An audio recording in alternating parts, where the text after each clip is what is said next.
Good morning all of you. I am audible all. आवाज आ रहा है मेरा बेटा? सभी को रिस्पॉन्स करेंगे?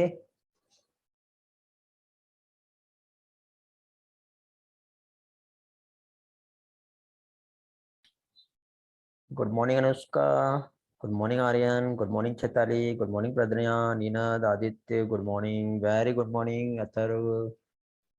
ओके, चलो आज हम लोग क्या पढ़ने वाले हैं?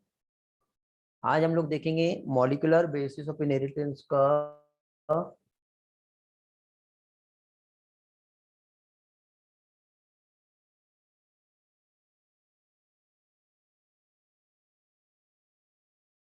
डीएनए के स्ट्रक्चर के बाद आज मतलब कंप्लीट डीएनए का स्ट्रक्चर नहीं हुआ था, लेकिन जो बेसिक इंपॉर्टेंट जो लेक्चर होता है डीएनए का, वो सारी चीजें हम लोग देख चुके थे। ओके,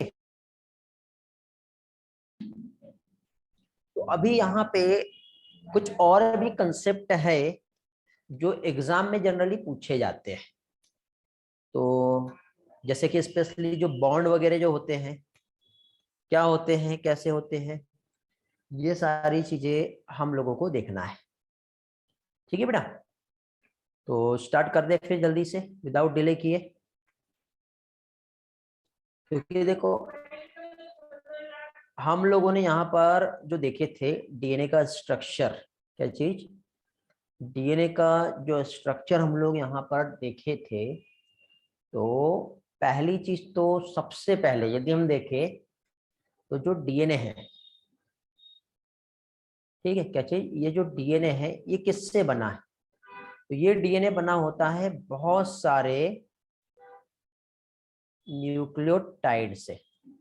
तो क्वेश्चन ये है कि न्यूक्लियोटाइड क्या होता है? तो न्यूक्लियोटाइड तीन कंपोनेंट से बनता है। तीन कंपोनेंट में हम लोगों ने क्या क्या देखे थे? हमने फॉस्फेट ग्रुप देखे थे, पेंटोस शुगर देखे थे, और नाइट्रोजिनस बेस देखे थे। अब पेंटोस शुगर, अब डीएनए में डीऑक्सी राइबोस शुगर होती है, क्योंकि ये भी इसके दो टाइप होते हैं। तो डीएनए में जो प्रेजेंट होती है जो शुगर, वो होती है डीऑक्सी राइबोस शुगर। कौन सी शुगर होती है? Deoxy ribose. ठीक है, नाइट्रोजिनस बेस के फॉर्म में क्या क्या होता है? एक होता है प्यूरिन, दूसरा होता है पिरामिडिन। प्यूरिन में क्या आता है? Adenine guanine. पिरामिडिन में थाइमिन, साइटोसिन और यूरेसिल। यूरेसिल सिर्फ आरएनए में होता है, तो हम डीएनए की हम बात कर रहे हैं अभी, तो यूरेसिल नहीं रहेगा। आरएनए की हम बात करेंगे तो राइबोस शुगर होंगी और यूरेसिल होगा, बट वो दोनों भी डीएनए में नहीं होता। अब ये जो न्यूक्लियोटाइड है, इसमें ये जो ग्रुप आप जो देख रहे हो, पेंटोस शुगर, नाइट्रोजिनस बेस, तो सबसे पहले तो पेंटोस शुगर का हम लोगों ने इस तरह से एक डायग्राम देखे थे। ये ऐसा 5 मेंबर्ड रिंग होती है, और ये जो 5 मेंबर्ड जो रिंग आपको यहाँ पे दिखाई दे रही है, तो उसमें एक कार्बन यहाँ पर रहेगा, दूसरा यहाँ पे आता है, तीसरा, चौथा एंड पांचवा। तो ऐसे टोटल इसमें कितने 5 कार्बन होते हैं? 1 2 3 4 एंड 5। तो ये क्या हो गया? Pentose sugar. Pentose means 5 carbon यहाँ पर प्रेजेंट है, इसलिए इसको हम क्या कह रहे हैं? पेंटोज शुगर कह रहे हैं।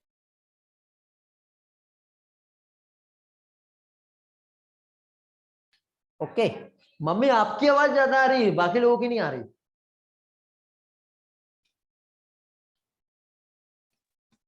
Okay, sorry for inconvenience. तो यहां पर हम लोग क्या देख रहे थे? ये जो पेंटोज शुगर है, इसमें जो 5 कार्बन है, क्या चीज, 5 कार्बन। तो 5 कार्बन में एक तो एक साइड इसमें नाइट्रोजनस बेस, और दूसरे साइड इसमें फॉस्फेट ग्रुप, जिसको हम पी ग्रुप कहेंगे। ये जो अटैच्ड होगा, ठीक है, पेंटोस शुगर में नाइट्रोजनस बेस और फॉस्फेट ग्रुप जो अटैच होगा, तो कहां पर होता है? पहला क्वेश्चन तो एग्जाम में ये आएगा बेटा। हर एक डायग्राम और स्ट्रक्चरल फॉर्मूले पर इस चैप्टर में क्वेश्चन पूछे जाते हैं। मींस बहुत ही ज्यादा इंटरेस्टिंग चैप्टर है, बहुत अच्छे से ये जो चैप्टर है समझने वाला है। बहुत मेहनत भी आपको इस चैप्टर में करनी पड़ेगी, और यदि आप मेहनत करते हो तो आपको बहुत मजा भी आने वाला है इस चैप्टर को पढ़ने में। तो यदि आपके साथ में कुछ बैकग्राउंड नॉइज, बहुत सारा आवाज यदि वहां पे आ रहा है, तो इन सारी चीजों को अवॉइड करो। ओके, क्या चीज? इन सारी चीजों को आपको क्या करना है? अवॉइड करना है, जिससे क्या होगा, आप लोगों को हेल्प मिलेगी कंसेप्ट को समझने में। तो अब हम लोग यहां पर देखेंगे कि ये जो पेंटोस शुगर में नाइट्रोजनस बेस जो है, पेंटोस शुगर में जब नाइट्रोजनस बेस जब ज्वाइन होता है तो एक कंपाउंड जो फॉर्म होता है उसे कहते हैं न्यूक्लियोसाइड। और ये न्यूक्लियोसाइड, तो क्वेश्चन ये है कि पेंटोस शुगर के कौन से नंबर पे नाइट्रोजनस बेस जो है वो जुड़ेगा। तो ये एक पेंटोस शुगर हो गया और ये नाइट्रोजनस बेस हो गया। तो जैसे कि सपोज ये एडेनिन होगा मान लो, तो पेंटोस शुगर के जो नंबर है ये वाला, इसको हम कार्बन नंबर 1 कहते हैं। मींस नाइट्रोजनस बेस जो है first carbon of pentose sugar. Nitrogenous base जो ज्वाइन हो रहा है वो कहां ज्वाइन हो रहा है? First C of PS. क्या होगा उसका meaning? First carbon of pentose sugar, ये जुड़ रहा है। और इस न्यूक्लियोसाइड में यदि हम फॉस्फेट को जोड़ देंगे, नाइट्रोजनस बेस जो जुड़ा हुआ है, ओके, यहां पर एक फॉस्फेट ग्रुप को यदि हम अटैच्ड कर दें, एक क्या, यदि हम यहां पर फॉस्फेट ग्रुप को अटैच कर दे, यहाँ पे नाइट्रोजन और यहाँ पे पेंटोस शुगर, तो इस तरह से ये जो कंपाउंड आपको यहाँ पे जो दिख रहा है ये कहलाएगा न्यूक्लियोटाइड। तो क्वेश्चन ये है कि फॉस्फेट ग्रुप यहाँ पे जो जुड़ रहा है, यहाँ पे जुड़ रहा है ना, तो कौन से नंबर पे जुड़ रहा है? तो यहाँ पे हम कह सकते हैं कि फॉस्फेट ग्रुप जो ज्वाइन हो रहा है ये fifth carbon of pentose sugar पे जुड़ेगा। बट अपने आप कोई भी ग्रुप ऐसे जुड़ता नहीं है बेटा। बायोलॉजी और केमिस्ट्री के लैंग्वेज में हम पढ़ते हैं कि कोई भी कंपाउंड जब आपस में बाइंड होता है तो वो अपने आप बाइंड नहीं होता, उसको जोड़ने के लिए हमें वहां पे किसी ना किसी टाइप के बॉन्ड्स का रिक्वायरमेंट होता है ना। तो अब हम यहाँ पे बॉन्ड्स की यदि हम बात करें, तो जब नाइट्रोजनस बेस पेंटोस शुगर से यहाँ पे जब जुड़ेगा, ओके, तो ये इस तरह से नाइट्रोजनस बेस पेंटोस शुगर से जुड़ गया। जब इस तरह से यहाँ पे नाइट्रोजनस बेस पेंटोस शुगर से जुड़ा तो यहाँ पे एक बॉन्ड फॉर्म होता है, और इस बॉन्ड को कहते हैं एन ग्लाइकोसिडिक बॉन्ड, जो कहां पे प्रेजेंट है? एंड ग्लाइकोसिडिक बॉन्ड जो है between pentose sugar plus nitrogenous base इनके बीच में प्रेजेंट होता है बेटा। इसी के साथ साथ जब फॉस्फेट ग्रुप यहाँ पे जुड़ रहा है, वो भी अपने आप तो नहीं जुड़ेगा ना, उसके लिए भी यहाँ पे ये जो दिख रहा है आपको, ये बॉन्ड यहाँ पे ऐसा जुड़ेगा। तो इस बॉन्ड को क्या कहेंगे? तो यहाँ पे ये जो जुड़ रहा है इसे कहते हैं फॉस्फो ईस्टर बॉन्ड। अब ये कैसे बनता है देखो, फिर से हम समझेंगे थोड़ा सा फॉस्फो ईस्टर बॉन्ड कैसे बनता है। आज का लेक्चर और आज के बाद के जो भी लेक्चर है काफी इंपॉर्टेंट और अच्छी तरह से समझने वाले हैं, क्योंकि यहाँ पे थोड़ा सा ऑर्गेनिक केमिस्ट्री जैसा पोर्शन हम पढ़ेंगे। केमिस्ट्री मीन्स यहाँ पे बायोलॉजी नहीं, हम बायो केमिस्ट्री भी हम पढ़ेंगे यहाँ पर, मतलब बायो में केमिस्ट्री हम पढ़ने वाले। तो सबसे पहले तो फॉस्फेट ग्रुप का फॉर्मूला देख लेते हैं हम लोग। एक फॉस्फेट है और एक फॉस्फेट के साथ OH OH OH and O, ये क्या बन गया बेटा? ये बन गया एक फॉस्फेट ग्रुप। इस फॉस्फेट ग्रुप में यहां पे यदि हम देखें तो एक ये जो हो जाएगा, ये हो जाएगा पेंटोस शुगर ऐसा। तो पेंटोस शुगर का ये वाला जो कार्बन है यहाँ पे होता है CH2OH। जो बॉन्ड बनेगा वो इनके बीच में बनेगा, कोई भी एक OH ग्रुप फॉस्फेट ग्रुप का ले सकते हैं। जब बॉन्ड यहाँ पे बन रहा है तो यहाँ से क्या बाहर हो जाएगा बताओ? H2O बाहर हो जाएगा। तो यहाँ का OH बाहर कर दो और यहाँ का H बाहर कर दो, तो क्या बाहर हो गया? H2O। जैसे ही H2O यहाँ से बाहर हुआ तो अभी यहाँ पे जो स्ट्रक्चर जो फॉर्म होगा पेंटोस शुगर का, कैसे होगा? तो देखो सबसे पहले तो फॉस्फेट ग्रुप आएगा, एक फॉस्फेट ऊपर OH है, इधर डबल बॉन्ड O है, यहाँ पे OH है, यहाँ पे सिर्फ एक O बचा, H2O तो बाहर हो गया ना, ओनली यहाँ पे जो रिमेनिंग रहा वो O है। फिर इधर साइड जो रहा वो क्या है? CH2 है, तो ये O इस CH2 से जुड़ गया। देन आगे ये हमारी पेंटोस शुगर है। तो जब भी इस तरह का जो बॉन्ड रहता है बीच में O रह के दो कंपोनेंट को जोड़ते हैं तो इसको हम ROR कहते हैं। ROR ईथर, याद है? केमिस्ट्री हो गया है आपका, ऑर्गेनिक केमिस्ट्री। तो यहां पे इस बॉन्ड को हम ईस्टर बॉन्ड कहेंगे। एक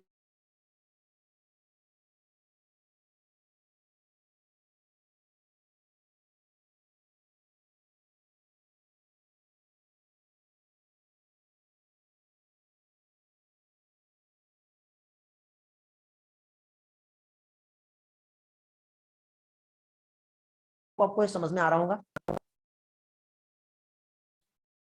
अब जो बच्चे लोग आज क्लास में नहीं हैं उनकी मैं कुछ भी हेल्प नहीं कर पाऊंगा आगे, क्योंकि इतना इंपॉर्टेंट चैप्टर है।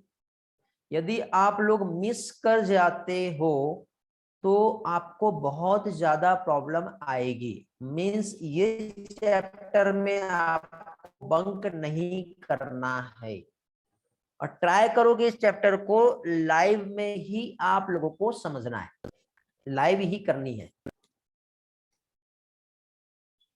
ओके नीरज बेटा कहाँ पे प्रॉब्लम आया पूछो, मैं फिर से रिवाइज करवा देता हूँ।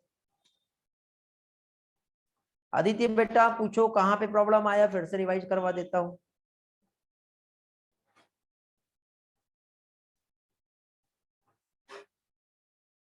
दो मिनट पहले मैंने सिर्फ ये कहा कि आपको ये लेक्चर इंपॉर्टेंट है।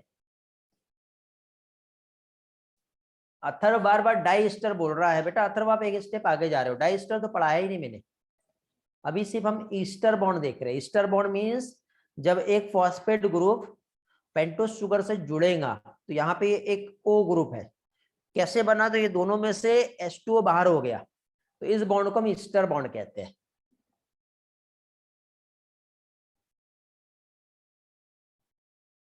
ओके बेटा अदिति, ठीक है, नीरज क्लियर हो गया। डाइस्टर पे पहुंचने के बेटा अथर्वम, थोड़ा वेट करो ना, डाइस्टर तो है ही नहीं वहां पर। चलो नीरज का क्लियर हो गया, अथर्व का क्लियर हो गया, ओके ठीक है। तो अभी यहाँ पे इसके बाद ये इस तरह से नीचे साइड जो फॉर्म हुआ था, अभी एक बॉन्ड मैंने आपको कौन सा समझाया, ईस्टर बॉन्ड, दूसरा एन ग्लाइकोसिडिक बॉन्ड। तो मैंने आपको बायोमोलिक्यूल पढ़ के आने के लिए कहा था। बायोमोलिक्यूल में देखो इस तरह से जब हम दो ग्लूकोज मॉलिक्यूल को जोड़ते हैं, ये ऐसा, जब दो ग्लूकोज मॉलिक्यूल को जोड़ना तो यहां पर भी OH और OH होता है, सारा स्ट्रक्चर नहीं बना रहा हूं बेटा मैं, ठीक है। अब जब ये दोनों भी ग्लूकोज मॉलिक्यूल जब ज्वाइन होंगे तो यहां से भी H2O बाहर निकल जाता है। जब यहां से H2O बाहर निकलता है तो ये कार्बोहाइड्रेट के बीच में, दो कार्बोहाइड्रेट जब आपस में ज्वाइन होती है इस तरह से, ये इस तरह से, तो इसको हम क्या कहते हैं, ग्लाइकोसिडिक लिंकेज।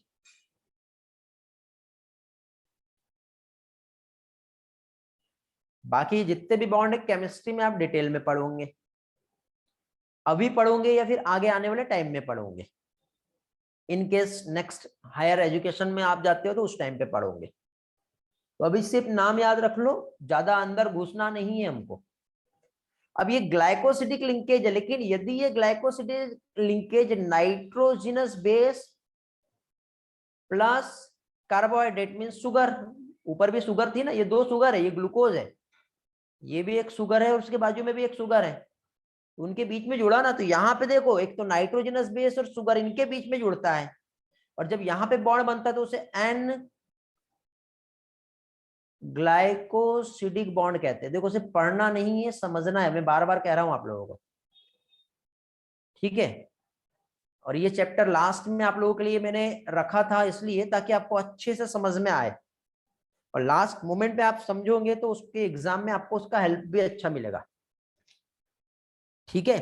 तो एक एक कीवर्ड का मीनिंग समझना जरूरी है बेटा इस चैप्टर में, ये बाकी चैप्टर से थोड़ा सा अलग चैप्टर है, क्योंकि ये चैप्टर बहुत सारी जगह आपको हेल्प करने वाला है, ठीक है। जब चैप्टर हो जाएगा ना तो इसका एडवांटेज ऑटोमेटिक बढ़ जाएगा, बहुत सारी जगह कनेक्टेड है। आप चाहे उसको बायोटेक से जोड़ लो, माइक्रोब्स इन ह्यूमन वेलफेयर से जोड़ लो, ह्यूमन हेल्थ एंड डिसीज से जोड़ लो, जेनेटिक इंजीनियरिंग से जोड़ लो, उसके बाद रिकॉम्बिनेंट डीएनए टेक्नोलॉजी से जोड़ लो, माइक्रोस ह्यूमन वेलफेयर के अलावा इनहांसमेंट इन फूड प्रोडक्शन से जोड़ लो, कहीं पे भी वैक्सीन का प्रोडक्शन से जोड़ लो, हर जगह पे ये चैप्टर बहुत काम में आने वाला है।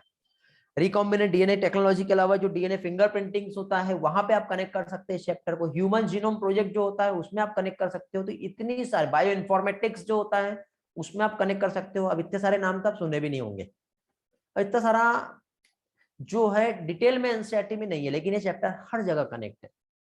तो चैप्टर होने के बाद जब आप फिर से एनसीईआरटी को जब रिवाइज करोगे ना तो आपको इसके एडवांटेज समझ में आएंगे। इवोल्यूशन से भी आप इस चैप्टर को कनेक्ट कर सकते हो।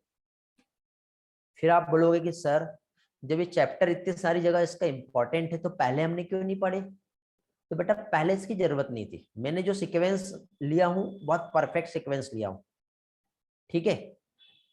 मैं आपको अभी उस पोर्शन से जब जब आगे पढ़ाते जाऊंगा ना तो कनेक्ट करते हुए पढ़ाते जाऊंगा कि बेटा आपको याद होगा कि हमने यहाँ पे ये पढ़े थे तो उसमें ऐसा होता है, ऐसा करके पढ़ाऊंगा तो आपको मजा आएगा पढ़ने में, ठीक है। हम लोग डिजाइनर बेबी जो बनाते हैं ना, क्लोन जो बना सकते हैं हम लोग उसका, ये जीनोम, कोरोना कोविड कैसे आया, इसके ऊपर भी यहाँ पे हम लोग बात करेंगे, डिस्कस करेंगे। तो ऐसे बहुत सारी इंफॉर्मेशन आपको इस चैप्टर में मिलने वाली है, ओके। कंटिन्यू करते हैं फिर हम।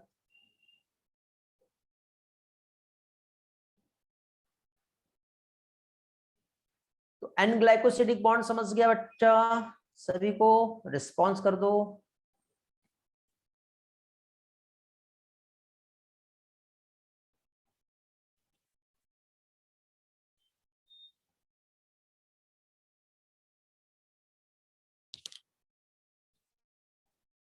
Very good.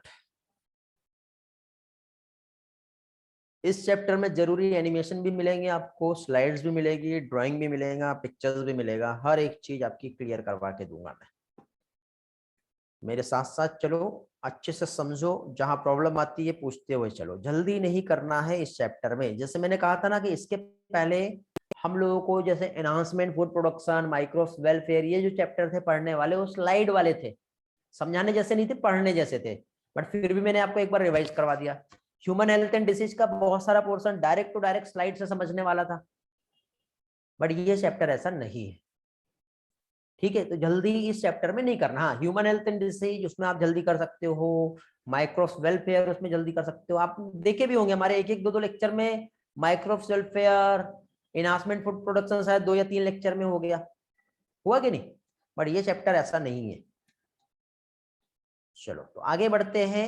N glycosidic bond आपको समझ में आ गया होगा। यदि कोई बच्चा थोड़ा सा एक्स्ट्रा का याद रखना चाहता है तो मैं आप लोगों को नाइट्रोजनस बेस जो है इसका भी स्ट्रक्चरल फॉर्मूला जो है ये शेयर करूंगा, कुछ एक्स्ट्रा जिससे डाइजेस्ट हो जाए उसके लिए बेटा। तो नाइट्रोजनस बेस में एक आता है प्यूरिन और दूसरा आता है क्या चीज, pyrimidine. Purine double ring, pyrimidine single ring होता है, बट सिंगल रिंग में कैसा, ऐसा 6 मेंबर्ड रिंग होती है ये इस तरह से। प्यूरिन में भी ऐसे ही होता है, एक रिंग जो रहेंगी वो 6 मेंबर्ड रहेंगी, बट इसके साथ जो कनेक्टेड जो दूसरा जो रिंग होता है ऐसा 5 मेंबर्ड वाली इमीडाजोल रिंग होता है। क्या होता है? 5 मेंबर्ड इमीडाजोल रिंग। ओके, मतलब दोनों भी कैसे हैं, दोनों भी ये जो है ये है हेटेरो साइक्लिक रिंग। अब हेटेरोसाइक्लिक रिंग में इसमें आपको जो दिख रहा है वो कैसा है, ये हो गया डबल रिंग स्ट्रक्चर। ये वाला जो है ये कैसा हो गया, ये हो गया सिंगल रिंग। याद है ना, लास्ट लेक्चर में पढ़ाया था मैंने आपको ये। अब डबल रिंग और सिंगल रिंग चलो ये तो हमें समझ में आ गया, बट ये सिंगल रिंग में भी तो दो तीन होते हैं, दो नहीं तीन। क्या क्या आता है? Thymine, uracil, cytosine. थायमीन का हम स्ट्रक्चर देखते हैं सबसे पहले। थायमीन के स्ट्रक्चर के लिए सबसे पहले तो हमें 6 मेंबर्ड रिंग को ड्रॉ करना पड़ेगा इस तरह से। फिर उसके बाद एक नाइट्रोजन यहाँ पे होता है और एक नाइट्रोजन यहाँ होता है, बाकी सभी जगह इसमें कार्बन होता है। नंबरिंग यदि हम कैलकुलेट करें तो 1 2 3 4 5 एंड 6 मेंबर रिंग कहा था मैंने, याद आ रहा है? अब इस 6 मेंबर्ड रिंग में होता ये है कि यहां पर 5th नंबर पे CH3 ग्रुप आ जाता है। क्या आ जाता है? CH3 group. कहां पर है CH3 ग्रुप? 5th नंबर की पोजीशन पर है। और 4th नंबर पे और 2nd नंबर पे डबल बॉन्ड O रहता है, ऑक्सी ग्रुप कहते हैं इसको। तो इस तरह से अब हम इसका नंबर सम देखेंगे तो क्या हो जाएगा, 2 4 dioxy 5 methyl pyrimidine. 2 4 dioxy 5 methyl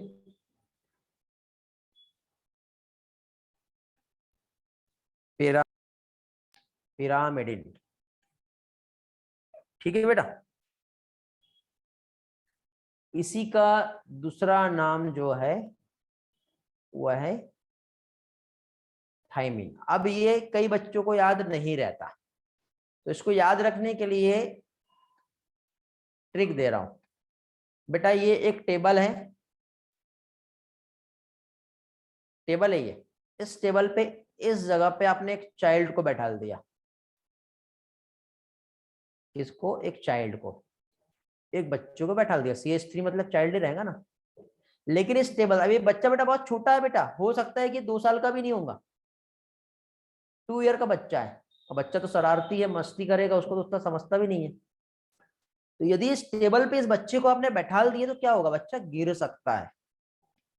तो बच्चे के प्रोटेक्शन में 2 गार्डियन जो होते हैं उसके पेरेंट्स, मम्मी और पापा, यहाँ पर और यहाँ पर बैठाना पड़ेगा। क्योंकि देखो ये वाली जो कॉर्नर है, ये कॉर्नर के साइड में से दीवार है, तो बच्चा यहाँ पर नहीं गिरेगा। अब बच्चे को आपने जो बैठा ले हो यहाँ पर, तो ये बच्चा यहां से घूम के इधर जा सकता है, यहां से घूम के इधर जा सकता है, तो गिर सकता है ना। इधर भी कुछ ना कुछ प्रोटेक्शन है, तो ये इधर से और इधर से उसके मम्मी पापा जो है उसको सपोर्ट कर रहे हैं। तो ये बन गया कौन सा, थायमिन का स्ट्रक्चर। लेकिन यदि जिस स्ट्रक्चर में बच्चा नहीं होता है उसे हम यूरेसिल कहते हैं। यूरेसिल में सिर्फ और सिर्फ यहां पर और यहां पर डबल बॉन्ड O, और यहां पर नाइट्रोजन रहता है। तो ये क्या बन गया, यूरेसिल। यूरेसिल को दूसरे टर्म में हम समझेंगे तो इसको 2,4 डाईऑक्सी पिरामिडिन कहेंगे। 5 मिथाइल हट गया यहां से। IUPAC पढ़े होगे बेटा आप लोगों ने, 2,4 डाईऑक्सी पिरामिडिन। ये क्या बन गया, ये नाम पूछे जाते हैं बेटा, पढ़े होंगे तो आपको कनेक्ट हो रहा होगा ये नोमेनक्लेचर कैसे दिए जाते हैं। हो रहा है कनेक्ट। और ये मैंने पहले कहा था कि जितने बच्चों से डाइजेस्ट होता है वो रख लेंगे, नहीं तो आप छोड़ सकते हो ये वाला पार्ट। ठीक है, जिसको एसिडिटी हो रही है वो छोड़ देंगे, जब पचता नहीं है तो नहीं खाते ना हम लोग। तो ऐसे ही यहाँ पर भी हम काम करेंगे, नहीं तो फिर जो पचने वाला है वो भी बिगड़ जाएगा, पेट खराब हो जाएगा फिर। तो हम लोगों ने एक तो हमेशा नहीं बेटा, पिरामिडिन के रिस्पेक्ट में काउंटिंग जो होंगी आपकी वो उसी जगह से होंगी जहां से मैंने समझाया हूं। ये पिरामिडिन के रिस्पेक्ट में रहेगी, प्यूरिन के रिस्पेक्ट में चेंज हो जाएगा नंबर।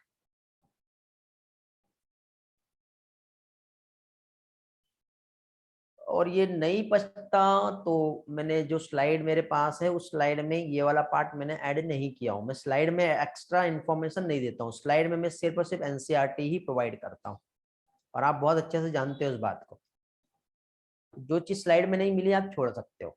ठीक है, इसके बाद मैं स्लाइड शेयर करूंगा आपसे तो आपको समझ में आ जाएगा क्या है। अब एक और काम करते हैं, पिरामिडिन में एक स्ट्रक्चर बच्चा मैं जानता हूं, बट पहले प्यूरिन, प्यूरिन में सबसे पहले हम लोग एडेनिन का स्ट्रक्चर देख लेते हैं। इसका एडेनिन देख लेते हैं, देख ले। हेलो, तो एडेनिन का जो स्ट्रक्चर है, तो पहले तो प्यूरिन का स्ट्रक्चर कैसा था, ऐसा था और ऐसा था, याद है। तो क्वेश्चन ये है कि इसमें नाइट्रोजन कहां कहां पे होते हैं। एक क्वेश्चन बहुत कॉमन जो एग्जाम में पूछा जाता है, तो इसमें 1 3 1 2 3 4 5 6 7 8 9, 7 और 9, इतनी जगह पे नाइट्रोजन ग्रुप होता है इसमें। तो एक क्वेश्चन एग्जाम में डायरेक्ट ये भी आ सकता है। देखो, एक हम सिंपल एक डायग्राम ड्रॉ करेंगे, इस तरह से ड्रॉ हो गया डायग्राम। अब जब डायग्राम यहाँ पर ड्रॉ हो गया है तो एक नाइट्रोजन तो यहाँ होता है और एक यहाँ होता है, ये आप जान चुके हैं। एक नाइट्रोजन यहाँ पर रहेगा और एक यहाँ पर रहेगा, यहाँ पे कार्बन रहेगा, बाकी जितनी बची जगह है सभी जगह है यहाँ पे कार्बन होगा। तो नंबरिंग हम देख लेते हैं। नंबरिंग में इसमें यहां से चालू होती है 1 2 3 4 5 6, क्योंकि 6 के बाद हमको इधर आना है ना, फिर 7 8 9, अब ये ऐसा क्यों है, इतना दिमाग लगाने की जरूरत नहीं है, जितना बताया उतना याद रखो, नहीं तो ऐसा क्यों पे जाएंगे ना तो फिर पीएचडी हो जाएगी इस टॉपिक में। पीएचडी करेंगे ना यार हम लोग, अभी पहले आप नीट तो निकालो, अभी आप ग्रेजुएशन पर भी नहीं पहुंचे हो, अभी आप ग्रेजुएशन भी नहीं हो रहा है, अभी आपको पहले नीट देना है, फिर ग्रेजुएशन होगा, फिर पोस्ट ग्रेजुएशन होगा, उसके बाद पीएचडी होती है, समय लगेगा ना बेटा। ग्रेजुएशन यदि आप सिंपल ग्रेजुएशन कर रहे हो तो 3 साल, और एमबीबीएस कर रहे हो तो 5 साल, पीजी के 2 से 3 साल होते हैं। सिंपल कर रहे हो तो यदि आप एमडी एमएस कर रहे हो तो उसके 5 साल पकड़ लो, और फिर पीएचडी की जरूरत ही नहीं पड़ेगी। और कर रहे यदि सिंपल ग्रेजुएशन अब पीजी के बाद जा रहे हो तो पीएचडी के 2 से 3 साल। तो ऐसे आपका करियर जो है आगे आने वाले 10 ईयर्स तक के। आप बोल रहे होंगे कि सर आप तो ये कहते हो कि बस नीट निकाल लो लाइफ बन जाएंगी, तो क्या नीट निकालने के बाद लाइफ बन जाती है सही में? हाँ, नीट निकालने के बाद बेटा आपको सही जगह मिल जाएगी, बट पढ़ना तो आपको वहां पर भी है। हाँ, लेकिन ये है कि ये जो मेडिकल फील्ड है, पढ़ना तो पड़ेगा ही, मेहनत तो करनी पड़ेगी बेटा, लेकिन आपके आने वाली पीढ़ी तक के बैठे बैठे खा पाएंगे।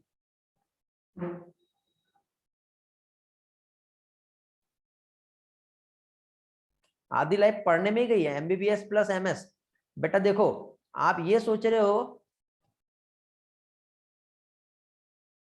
हाँ ये बात तो सही है कि सिलेक्शन हो गया तो हर चीज ऑटोमेटिक हो जाता है, क्योंकि देखो पहली चीज तो आप नीट के अलावा एमबीबीएस के लिए जाओगे तो 1 CR की जरूरत है आपको, डोनेशन बेस पे यदि आप एडमिशन लेते हो तो 1 CR,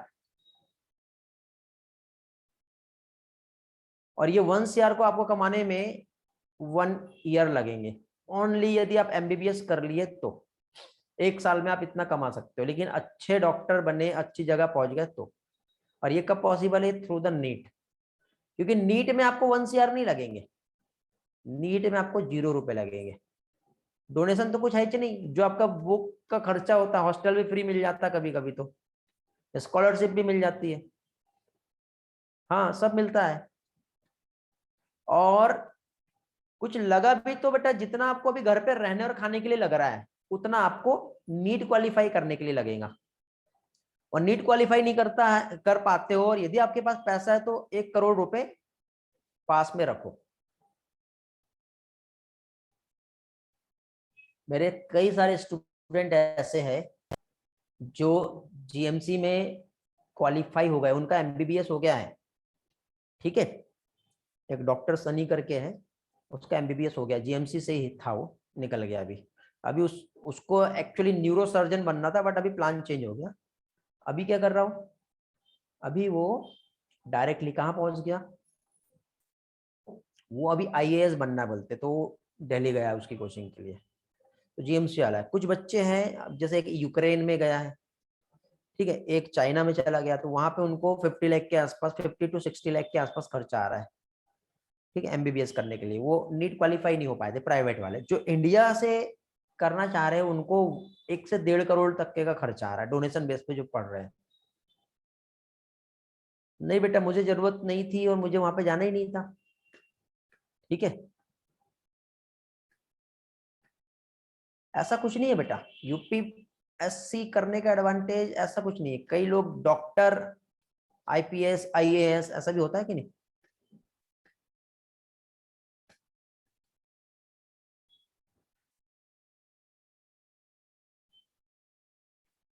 बीएससी के बाद कंपनी में जॉब लगती है ना बेटा, 5 से 10 हजार की, उससे ज्यादा नहीं। 10 हजार भी बहुत बोल दिया मैंने, दोनों इक्वल है बेटा।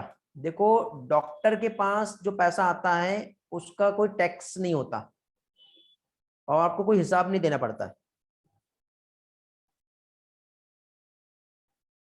समझे। 97% थे बेटा गणेश मुझे।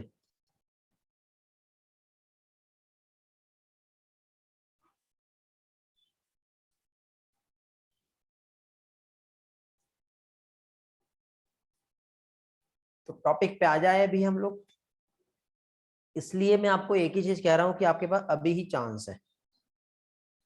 अब देखो कुछ लोग जैसे डाइवर्ट हो रहे हैं, बेटा डाइवर्ट होने की जरूरत नहीं है, आप यहीं पे अच्छी मेहनत कर लो। अगर बीएससी के बाद अच्छी पगार वाली सैलरी चाहिए तो क्या करना पड़ता है बेटा, बीएससी के बाद कोई अच्छी पगार वाली सैलरी नहीं मिलती यदि आप एमबीबीएस से कंपेयर करें तो।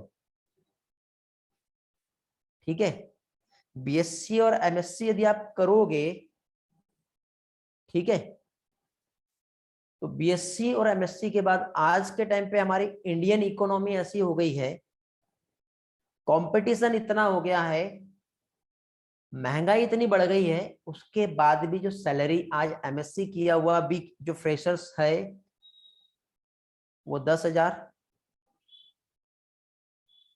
ठीक है, या फिर क्या कह सकते हैं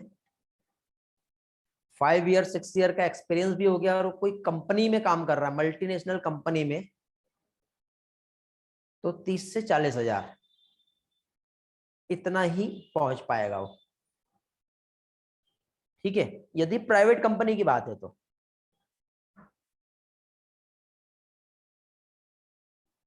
ठीक है, हाँ देखो, कोचिंग प्राइवेट कोचिंग एक अलग हो गया, और स्पेशली प्राइवेट कोचिंग में भी हमारा नीट और जेई का जो कोचिंग है वो सेक्टर ही अलग है, वहां पे लाखों में बात होती है बेटा, बोली चलती है, लाखों में सैलरी होती है, सिर्फ एक ही ऑप्शन नहीं है, बट हर कोई पढ़ा नहीं सकता बेटा। और टीचर्स जो है ऐसे ही नहीं बन जाता कोई भी, एक बात याद रखना, बहुत सारी चीजें चाहिए, हर किसी को पढ़ाना नहीं आता, और ऐसा नहीं कि हम पढ़ा देंगे कुछ भी पढ़ा देंगे, तो ऐसा नहीं रहता है।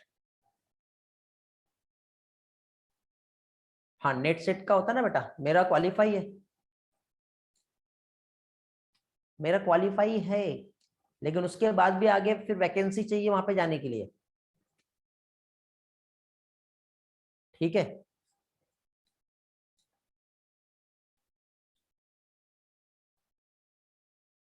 हाँ सीट बहुत कम रहती है ना, जैसे नीट में कंपटीशन है ऐसे वहां पे भी कंपटीशन है, बट वैकेंसी भी तो चाहिए। देखो, सिर्फ नेट और सेट क्वालिफाई करना मींस ये एलिजिबिलिटी टेस्ट होता है, नेशनल एलिजिबिलिटी टेस्ट और स्टेट एलिजिबिलिटी टेस्ट।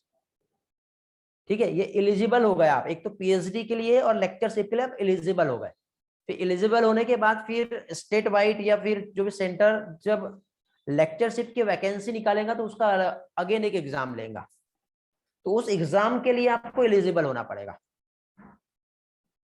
ठीक है, और फिर एलिजिबल होने के बाद फिर आप वो एग्जाम दोगे, तो उसके अकॉर्डिंग जो रैंक आएगी और जो जगह रहेगी उसके बाद आप वहां पे पहुंचोगे।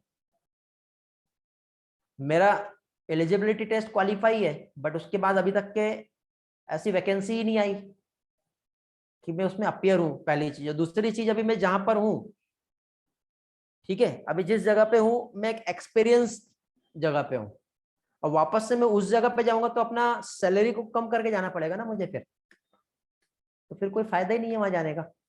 इसलिए जो जगह अच्छी है वहीं पे रहो और इसी में आगे बढ़ो।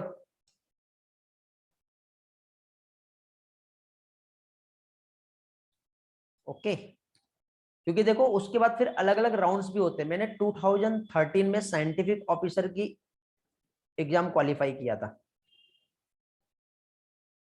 और रैंक भी अच्छी आई थी, सिलेक्शन भी था, लेकिन कुछ कारण से मेरा वहां पे सिलेक्शन नहीं हो पाया। रीजन, डॉक्यूमेंट्स वेरिफिकेशन, उनकी जो डिमांड है वो मैं फुलफिल नहीं कर पा रहा था, बट एग्जाम क्वालिफाई था मैं। आप सोचो, साइंटिफिक ऑफिसर एक मजाक बात नहीं होती। ठीक है,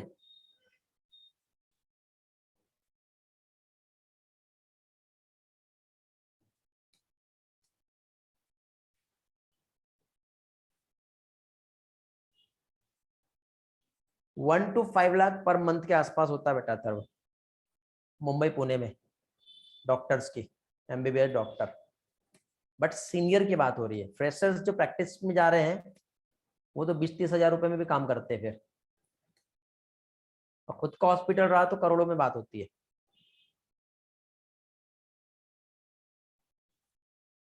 ये कब होगा, जब आप अच्छे एग्जाम दोगे, अच्छे से नीट क्वालिफाई करोगे, नीट क्वालिफाई होने के बाद अच्छी जगह से पढ़ोगे, और अच्छी जगह से पढ़ने के बाद अच्छे से पढ़ के वहां का अच्छा स्कोर लेके आओगे, तो आपकी लाइफ सेटल्ड है। ट्राई करो एम्स में जाने की।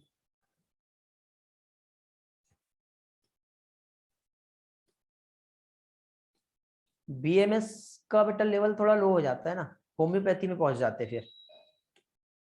होम्योपैथी का उतना क्रेज नहीं है, उतना सैलरी नहीं है, काम चलाओ दुकान है, चल जाएगी तो चल गई, नहीं चली तो नहीं चली, और लोग जल्दी ठीक होना चाहते हैं तो होम्योपैथी पे बहुत कम लोग जाते हैं, जहां तक मेरा मानना है।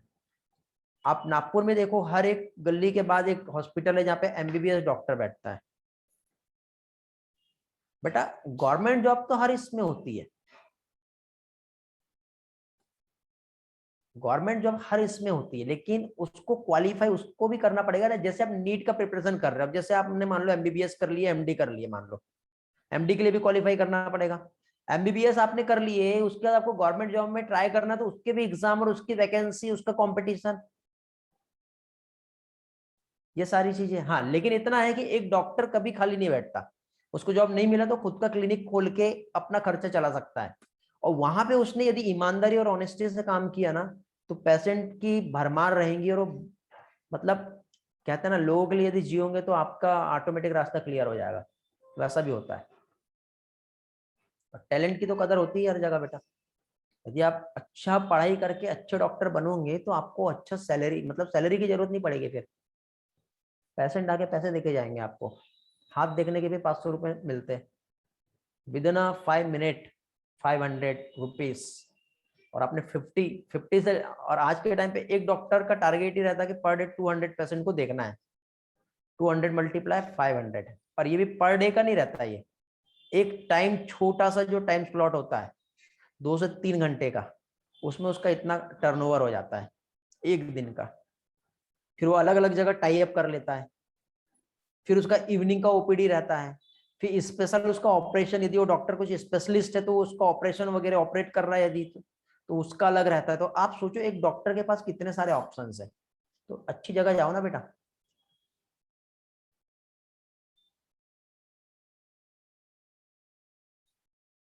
ठीक है, ये मैं आपको, देखो कई लोगों ने पैसों के बाद स्टार्ट किए थे, इसलिए मैं पैसों से आपको ये सारी चीजें बता रहा हूँ।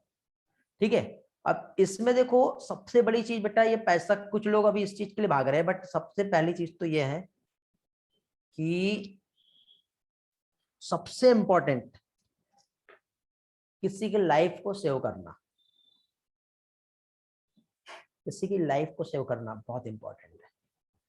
ये तो सेकेंडरी है, ये तो आना ही है। यदि आप किसी की लाइफ को सेव करोगे, अच्छा काम करोगे, लोगों को कुछ बेनिफिट दोगे, तो उनकी जो वेल विश मिलेगी वो आपके काफी हेल्पफुल रहेगी,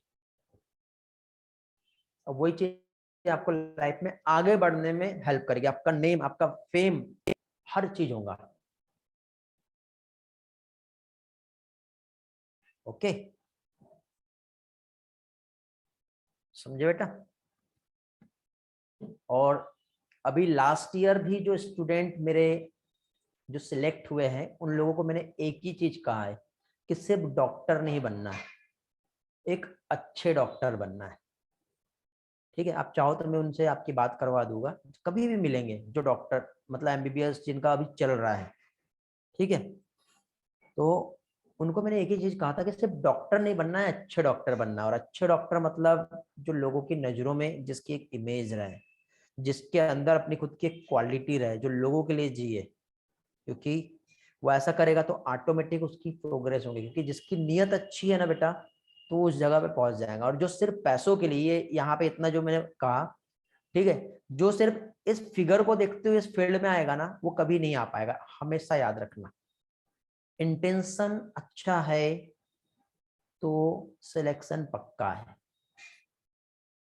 और ऊपर से बोलने से इंटेंशन अच्छा नहीं होता है, इंटेंशन जो ऊपर वाला देख रहा है वो देखता है बेटा किसकी नीयत साफ है।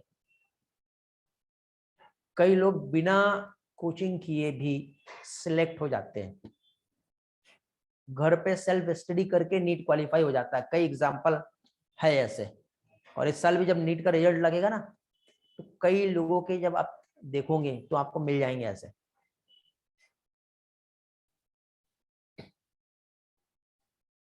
ऐसा है बेटा। चलो बहुत बातें हो गई, चालू करें टॉपिक आगे का। एडेनिन हमें देखना था, नहीं पता बेटा, वो मेरे हाथ में नहीं है, जब आएगा तब पता चल जाएगा। 1 से 1.5 महीने लगते हैं रिजल्ट के लिए एग्जाम होने के बाद। हाँ बेटा Atharva, it's all about intention.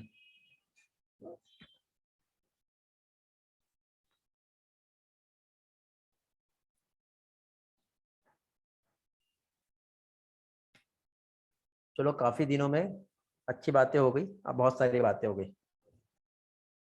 Very good Aryan. यार आर्यन आमदरे का रिस्पांस मिल रहा है। आर्यन लीडे है कि आजकल इसका रिस्पांस कम हो गया, पहले बहुत रहता था।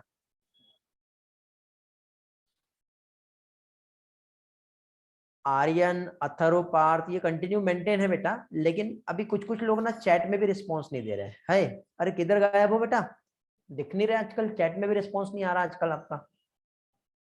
देखो बेटा इस मोमेंट में आने के बाद कई बच्चों का मॉरल डाउन हो जाता है, मैं समझ सकता हूँ क्यों, क्योंकि प्रेशर ही इतना ज्यादा होता है कि कभी कभी फील आता है कि हो पाएगा या नहीं हो पाएगा।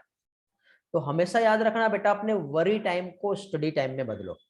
क्योंकि देखो कई बार होता है ऐसा है कि बच्चों को ऐसा लगता है कि हमें पढ़ना है, ठीक आज पढ़ने बैठे, कुछ ना कुछ काम आ गया तो, या कोई ना कोई माइंड में थॉट आ गया तो फिर ऐसा बोलते हैं कि हम कल से पक्का पढ़ेंगे।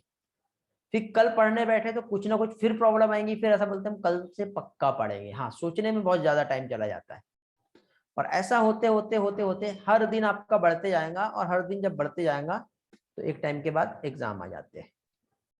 दूसरा ऐसा होता है कि आप आज पढ़ने बैठे, बढ़िया फुल प्लानिंग से पढ़ने बैठते हो, और शुरू में 1 घंटे जो पढ़े आपने, इतनी अच्छी पढ़ाई हो जाती है कि फिर प्लानिंग करना चालू कर देते कि एक दिन में इतना, 2 दिन में इतना, 4 दिन में इतना, और फिर आपको ऐसा लगता है कि एक महीने में तो सब हो जाएगा। ठीक है, एकदम कहीं से मोटिवेशन मिलता है या किसी को देख के एनर्जी आती है, और फिर आई और जब पढ़ने बैठे तो फिर 1 घंटा हो गया पढ़ाई करने का, और पता चल रहा कि यार अरे ये तो इतना सही हुआ, फिर मॉरल डाउन होना चालू हो जाता है। Okay, very good Aryan. तो अब फिर से मोरल डाउन होना चालू हो जाएगा, फिर से टेंशन ले लेगा। तो बेटा अपने वरी टाइम को स्टडी टाइम में बदलो।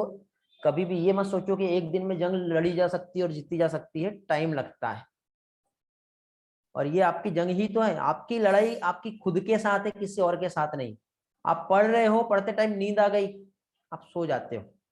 आप पढ़ रहे हो, पढ़ते टाइम कुछ डिस्ट्रैक्शंस आ जाए, दिमाग खराब हो जाता है, या माइंड में कोई बात आ जाती है, आप उधर चले जाते हो। यही तो है, आपको जीतना है अपने आप को, और पढ़ाई में लगे रहना है, लगाए रखना है अपने आप को, तब जाके ही रिजल्ट आएगा। क्योंकि जब आप अभी उस चीज को नहीं कर पा रहे हो तो आगे भी नहीं कर पाओगे। अब बेटा इंजीनियर नहीं बनना है हमको, हमको डॉक्टर बनना है। इंजीनियर बनेंगे, मशीनों को खेलोगे, मशीनें खराब भी हुई तो दूसरी बन जाएगी, क्या होगा, ज्यादा से ज्यादा पैसे लगेगा ना। मिशन मंगल, करोड़ों रुपए पहली बार बर्बाद हुए थे, लोग रिस्क लेना नहीं चाह रहे थे, लेकिन फिर भी सक्सेस मिली, लेकिन किसी की लाइफ नहीं गई ना। लेकिन यहाँ पे आप रिस्क लोगे तो किसी की लाइफ एक बार गई तो वो तो वापस नहीं आएगी ना, पैसा और लाइफ दोनों जाता है वहां पर। इंस्ट्रूमेंट खराब होगा तो सिर्फ पैसे ही जाता है। ठीक है बेटा, चलो बहुत बातें हो गई यार। प्यूरिन हम देख रहे हैं, अभी स्टार्ट करेंगे। प्यूरिन में मैंने थोड़ी देर पहले समझाया, ये एक हेटेरोसाइक्लिक रिंग है, डबल रिंग स्ट्रक्चर होता है। नाइट्रोजन इसमें आपको यहाँ पर, यहाँ पर, यहाँ पर और यहाँ पर मिलेगा। बाकी सारी जगह आपको इसमें यहाँ पर कार्बन मिलेगा। नंबरिंग इसमें जो होंगी यहाँ से 1 2 3, ऐसा नहीं होगा जैसे हमने इसके पहले देखे थे। तो नंबरिंग जो है इसमें उल्टे तरीके से होंगी। कैसे होंगी नंबरिंग इसमें? जो होगा वो यहाँ से होगा 1 2 3 4 5 6 7 8 9। तो इस तरह से अब हम लोग यहाँ पे एडेनिन का स्ट्रक्चर देखें, तो जो एडेनिन का जो स्ट्रक्चर होता है, इसमें 6 अमाइनो प्यूरिन इसका दूसरा नाम है। मतलब 6 नंबर पे अमाइनो ग्रुप को मुझे ऐड करना है। कहाँ पे? ये जो 6 नंबर दिख रहा है। तो चलो हम 6 अमाइनो प्यूरिन की हम बात करेंगे। तो पहली चीज तो 6 मेंबर रिंग ये रहेगा हमारा, उसके साथ 5 मेंबर रिंग ये रहेगा हमारा। यहाँ पे हमको NH2 ग्रुप को ऐड करना पड़ेगा, 6 amino purine N N N N। Valency हमें कंप्लीट करना है, तो इस तरह से वैलेंसी जो है कंप्लीट हो जाती है।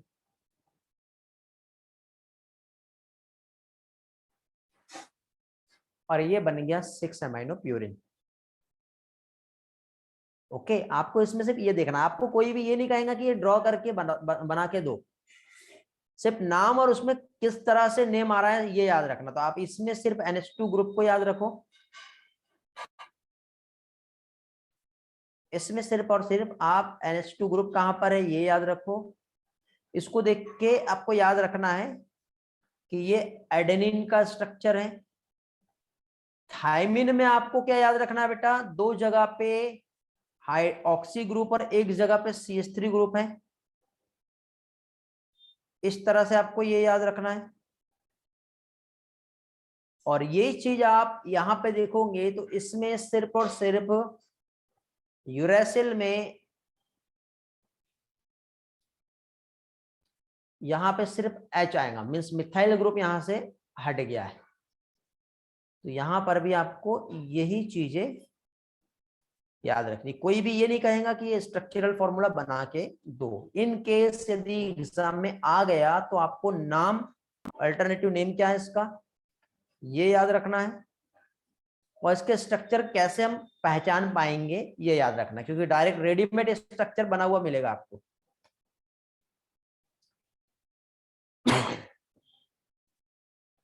एक आता है ग्वानिन। तो ग्वानिन में भी सेम रहेगा, डबल रिंग स्ट्रक्चर, बट जो NH2 ग्रुप था वो यहां पर आ जाएगा। तो 6 नंबर पे डबल बॉन्ड O हो जाएगा। यहां पर N, यहां पर N, यहां पर CH ऐसा रहेगा, यहां पर N और यहां पर N। और वैलेंसी वही जैसे मैंने थोड़ी देर पहले समझाया आपको, ऐसा रहेगा। तो अब हमारा प्यूरिन का एक स्ट्रक्चर रह गया जिससे हम कहते हैं साइटोसिन।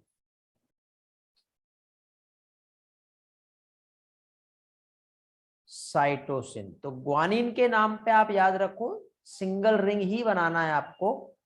बट ग्वानिन में हमने NH2 नीचे लिखे ना, और एडेनिन में जहां लिखे वहां पे ही हमारा जो है NH2 ग्रुप यहां पे आ जाएगा। तो यहाँ पे डबल बॉन्ड O आ जाएगा। तो यहाँ पर N और यहाँ पर N और यहाँ पे इस तरह से हो जाएगा। तो ये बन गया साइटोसिन। सिर्फ इतना ही याद रखना है। याद रख सकते हो तो, नहीं रख सकते हो तो टेंशन नहीं लेना, ठीक है। इतना डेप्थ जाके क्वेश्चन आने का चांस 2 से 20% है। तो बेटा 80% पढ़ लो ना, इसको छोड़ दो।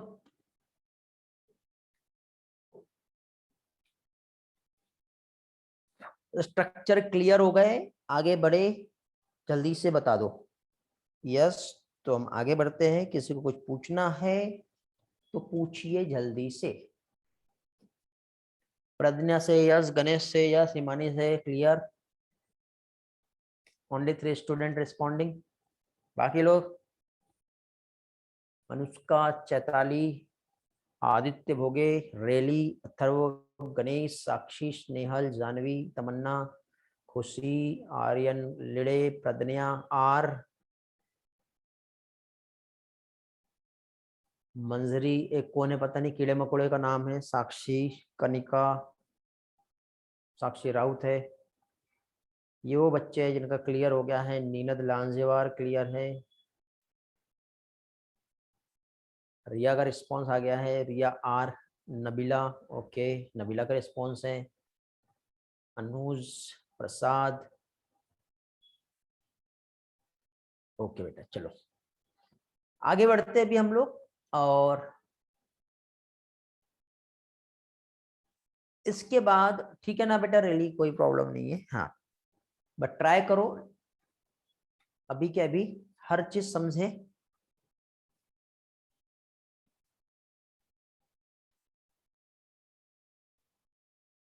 अब हम जाएंगे बॉन्ड पर। एक न्यूक्लियोटाइड हमने बनाए थे ये वाला, और एक न्यूक्लियोटाइड बनाएंगे हम ये वाला। बन गया क्या न्यूक्लियोटाइड? नहीं, अब बनेगा। याद आ रहा है बेटा कहाँ कहाँ पे क्या क्या है?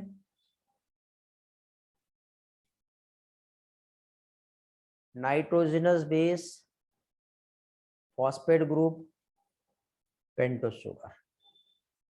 Nitrogenous base, phosphate group, pentose sugar. Okay, बन गया। मीन्स ये जो है ये है न्यूक्लियोटाइड, और ये जो है ये है न्यूक्लियोटाइड 2। यहां पर क्या आएगा बेटा? ऐसा रहता है यहाँ। अब आप जानते हो कि डीएनए जो बनेगा ऐसे बहुत सारे न्यूक्लियोटाइड जब आपस में जुड़ेंगे तब बनेगा। तो हम इन दोनों को जोड़ते हैं पहले तो। ओके, तो इन दोनों को जोड़ने के लिए हम लोगों को इसका फिर से एक फॉर्मूला देखना पड़ेगा। ठीक है, फिर से हमें एक फॉर्मूला देखना पड़ेगा। तो फॉर्मूला में होगा ऐसा कि यहां पे रहेगा phosphate group double bond O, O H, O H. Okay, phosphate group था ना ये, ओ के साथ CH2, देन ये हो गया पेंटोस शुगर, देन ये हो गया हमारा एडेनिन। कुछ भी हो सकता है, कोई भी नाइट्रोजनस बेस हो सकता है। ये बन गया एक न्यूक्लियोटाइड। एक और न्यूक्लियोटाइड बना लेते हैं। यहां पे OH ऐसा रहेगा। एक और फॉस्फेट ग्रुप ले लेते हैं हम, ये हो गया फॉस्फेट ग्रुप। यहां पे आ गया OH, OH double bond O, ये ऐसे रहेगा ना। फिर यहाँ पर CH2, देन यहाँ पे H, यहाँ पे OH, और ये हो सकता ग्वानीन है। तो अभी क्या होगा, ये जो दोनों भी न्यूक्लियोटाइड है इसमें ये वाला ग्रुप जो है, इसमें से मुझे निकालना है बाहर H2O और दोनों को जोड़ देना है। थोड़ा छोटा करूं, देखो ध्यान से, ऐसे ही होगा। ये न्यूक्लियोटाइड 1 है और ये न्यूक्लियोटाइड 2, दोनों में से एक जो न्यूक्लियोटाइड है, इस न्यूक्लियोटाइड के पेंटोस शुगर का थर्ड OH ग्रुप, और इस न्यूक्लियोटाइड के पेंटोस शुगर में जो फिफ्थ OH ग्रुप जो है जहां पे फॉस्फेट है, इनके बीच में आपस में इंटररिएक्शन होगा। ओके, तो ये वाला जो कंपाउंड्स है ये यहां से जब निकलेगा तो इसकी रिएक्शन में यहां पे लिख रहा हूं। ठीक है, इसको थोड़ा बड़ा कर ले, अब ज्यादा बड़ा हो गया।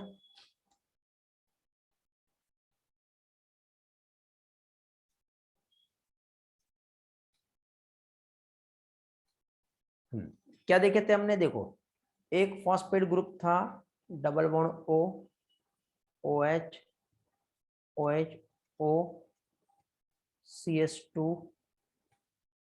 ये ऐसा एक पेंटोस शुगर था जिसके साथ यहाँ पे हमने एक नाइट्रोजनस बेस को जोड़े थे।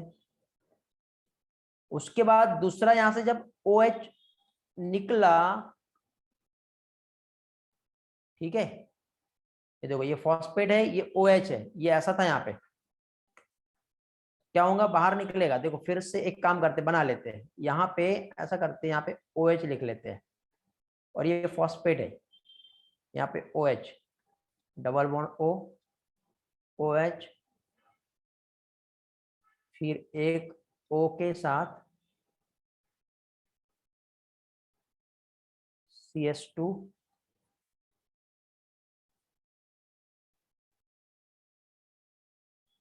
ये ऐसा हो गया।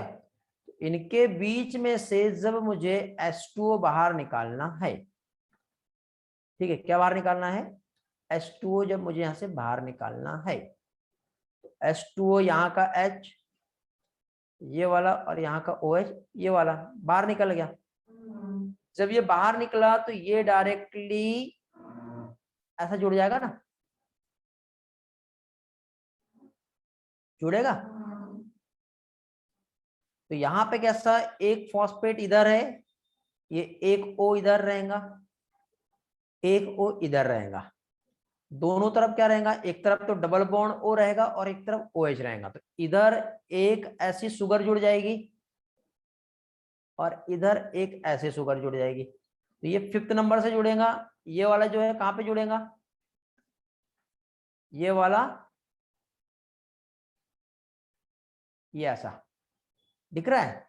तो ये 3-OH वाली जगह रहेगी और ये 5-OH वाली जगह। तो इस बॉन्ड को क्या कहेंगे, देखो इधर भी ईस्टर बॉन्ड बन रहा है, इधर भी ईस्टर बॉन्ड बन रहा है। अब ये कई लोगों को कंफ्यूज होगा बेटा, ठीक है। इसे कहते हैं फॉस्फोडाइस्टर बॉन्ड। अब इतने अच्छे तरीके से ट्राई किया समझाने के लिए मैंने, फॉस्फोडाइस्टर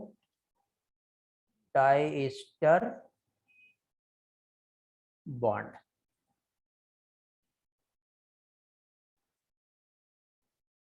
न्यूक्लियोटाइड आपस में कैसे जुड़ रहे हैं, न्यूक्लियोटाइड 1 2 3 4 ऐसे। अब सारे के सारे जो न्यूक्लियोटाइड है, चलो सभी का रिस्पांस तो आ गया यार, क्लियर है करके, अच्छा लग रहा मुझे सुन के कि आपको ये समझा पहली बार में। ठीक है, ये वाले पिक्चर में आपको विजुअलाइज करवा देता हूं।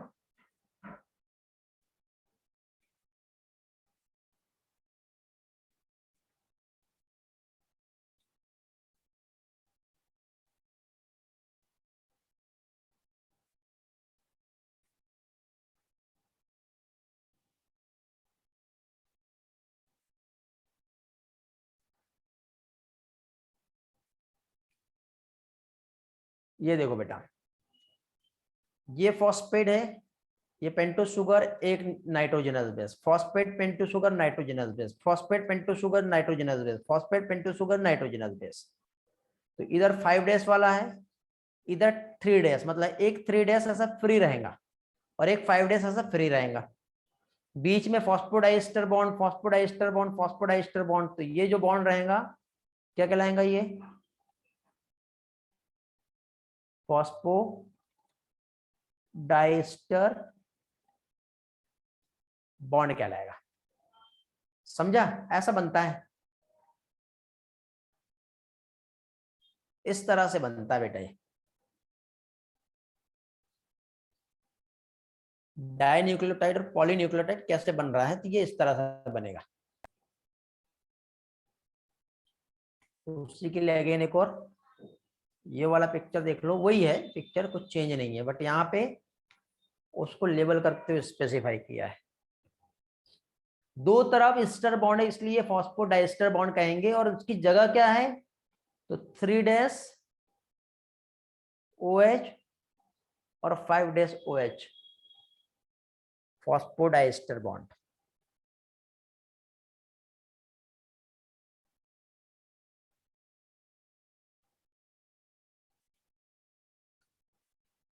ओके, अब देखो यहाँ पे जो डीएनए बनेगा वो कैसे बनेगा,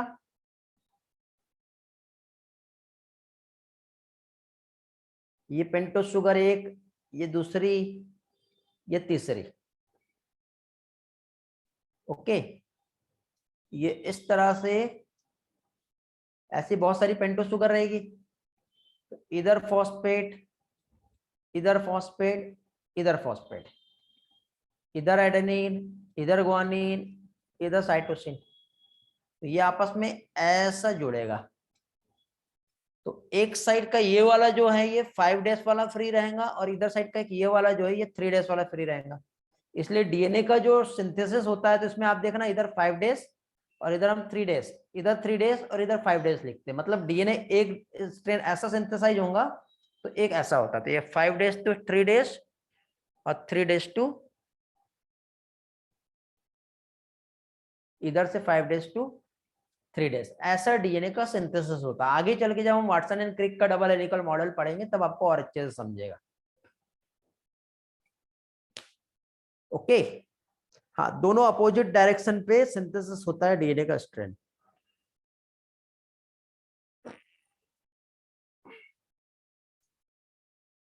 मेरी स्लाइड खत्म हो गई बेटा, आप जानते हो मैं 20 स्लाइड से ज्यादा नहीं रखता हूँ एक लेक्चर में। ओके तो ड्राइंग स्लाइड का कैपेसिटी खत्म हो गया, टाइम है भी हमारे पास। तो जो रिटर्न स्लाइड है हमारे पास प्रिंटेड वाली, उससे एक बार रिवाइज करते हैं। और आपका माइंड हैंग हो सकता है इससे ज्यादा पढ़ाया तो, इसलिए सिर्फ उतना ही पढ़ाऊंगा जितना आपसे डाइजेस्ट हो जाए, देन क्लास एंड करेंगे। किसी का कोई डाउट रहता है तो आप बीच बीच में आप मुझसे डाउट पूछते जाना, ठीक है। प्रिंटेड स्लाइड से रिवाइज कर ले फिर बेटा एक बार, जो लास्ट टाइम हुआ है वो और जो अभी हमें देखना है वो, ठीक है।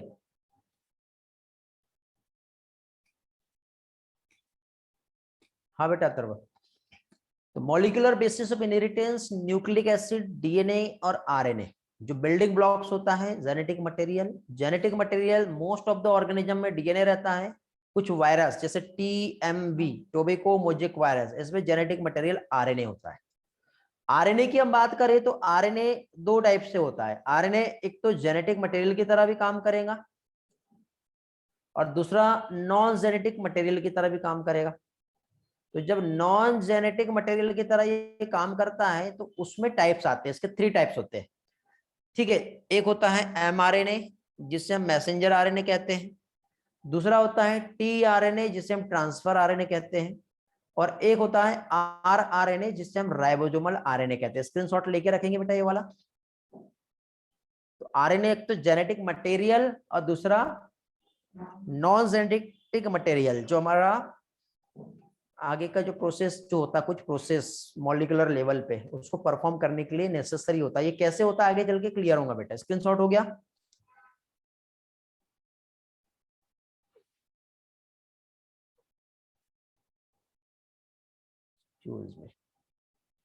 फिर इसके बाद आगे बढ़ते हैं हम लोग। तो डीएनए का हमने स्ट्रक्चर देखे थे, और डीएनए एक पॉलीन्यूक्लियोटाइड चेन होती है, मतलब पॉलीमर ऑफ न्यूक्लियोटाइड से बना हुआ है। डीएनए आरएनए दोनों पे पॉलीन्यूक्लियोटाइड होता है। तो इस तरह से एक न्यूक्लियोटाइड, दूसरा, तीसरा, ऐसे बहुत सारे न्यूक्लियोटाइड जब आपस में जुड़ते हैं तब जाके यहाँ पे डीएनए या आरएनए बनता है। अब पॉलीन्यूक्लियोटाइड में न्यूक्लियोटाइड क्या होता है? न्यूक्लियोटाइड जो नाइट्रोजनस बेस पेंटोस शुगर और फॉस्फेट ग्रुप से बनेगा। पेंटोस शुगर में राइबोस शुगर यदि आरएनए रहा तो, और डीऑक्सी राइबोस शुगर डीएनए रहा तो। टोबैको मोजेक वायरस टीएमवी, ये एक वायरस है बेटा, रेली रेली का डाउट आ रहा है। टीएमवी टोबैको मोजेक वायरस, इसमें आरएनए जेनेटिक मटेरियल होता है। हो गया क्लियर? तो इस तरह से ये पेंटोस शुगर में एक साइड ये फॉस्फेट ग्रुप और दूसरे साइड नाइट्रोजनस बेस जुड़ा होता है, ये हमने देखे थे। फिर इसके बाद हम लोग आगे बढ़ते हैं तो डीएनए का जो स्ट्रक्चर है पॉलीन्यूक्लियोटाइड चेन, जिसमें नाइट्रोजनस बेस एक तो प्यूरिन और पिरामिडिन दो टाइप के होते हैं। प्यूरिन में एडेनिन ग्वानिन आता है और पिरामिडिन में साइटोसिन थाइमिन और यूरेसिल आता है। थाइमिन को 5 मिथाइल यूरेसिल भी कह सकते हैं, जो सिर्फ डीएनए में होता है, और यूरेसिल सिर्फ आरएनए में होता है। ये डायग्राम जो मैंने थोड़ी देर पहले आपको ड्रॉ करके समझाया था, थोड़े अलग टाइप से है बट ऐसे ही है। यहाँ पे आपको कार्बन वैलेंसी लेबलिंग सारी चीजें प्रॉपर वे में मिल जाएगी। ये वाला स्लाइड आपको मिल जाएगा बेटा आज के लेक्चर होने के बाद। फिर जो पॉलीन्यूक्लियोटाइड चेन जो होता है उसमें नाइट्रोजनस बेस पेंटोस शुगर से जुड़ता है, बट डायरेक्ट नहीं जुड़ेगा, वहां पे कोई ना कोई बॉन्ड काम करता है, तो उसे हम N glycosidic, N means nitrogenous base इसलिए कह रहे हैं, तो एन ग्लाइकोसिडिक लिंकेज ये वाला, चाहे वो न्यूक्लियोटाइड रहे या फिर न्यूक्लियोसाइड रहे। न्यूक्लियोटाइड में फॉस्फेट होता है और न्यूक्लियोसाइड में फॉस्फेट नहीं होता, ये डिफरेंस रहता है, ये याद रखेंगे। सिंपल है ना यार, ये फॉस्फेट को यहां से उठा के साइड में कर दो, फॉस्फेट इधर आ गया, साइड में फॉस्फेट। यदि ये फॉस्फेट को साइड में कर दी, यदि आपने इसको उठा के यहाँ पे चिपका दिए तो फॉस्फेटाइड हो गया, फॉस्फेटाइड मतलब न्यूक्लियोटाइड। यदि ये फॉस्फेट को इधर कर दिया तो न्यूक्लियोसाइड। सिंपल ऐसे रहेगा, ऐसे याद रखने के लिए कह रहा हूं मैं। फिर डीएनए का जो स्ट्रक्चर होता है, जैसे एडेनोसिन, ये एक न्यूक्लियोसाइड है। कब? जब एडेनिन प्लस पेंटोस शुगर रहेगा तो। साइटोसिन जब पेंटोस शुगर के साथ जुड़ेगा तो उसे क्या कहेंगे? साइटिडीन। ग्वानिन जब पेंटोस शुगर के साथ जुड़ेगा तो उसे ग्वानोसिन कहेंगे। यूरेसिल या थाइमिन यदि जुड़ता है तो उसे यूरेडिल या फिर थाइमिडिन कहते हैं। ये आरएनए में रहा तो, और डीएनए में रहा तो आगे हमको डीऑक्सी लगाना पड़ेगा, बाकी नेम सेम रहेगा। ये आपके एनसीईआरटी में दिया हुआ है बेटा, बट वो बहुत कॉम्पैक्ट कर दिया ना तो याद नहीं होता, इसलिए मैंने उसको डिफरेंशिएट करके पिक्चराइज करके आपको यहाँ पे स्लाइड में रिप्रेजेंट किया है, तो ये चीजें आसानी से याद रहती है। ठीक है, क्लियर हो गया? इसलिए मैंने इसको ड्राइंग में भी नहीं समझाया, यहाँ पे अच्छे से मैंने आप लोगों को लेके आया हूं ना, टेंशन क्यों लेते हो?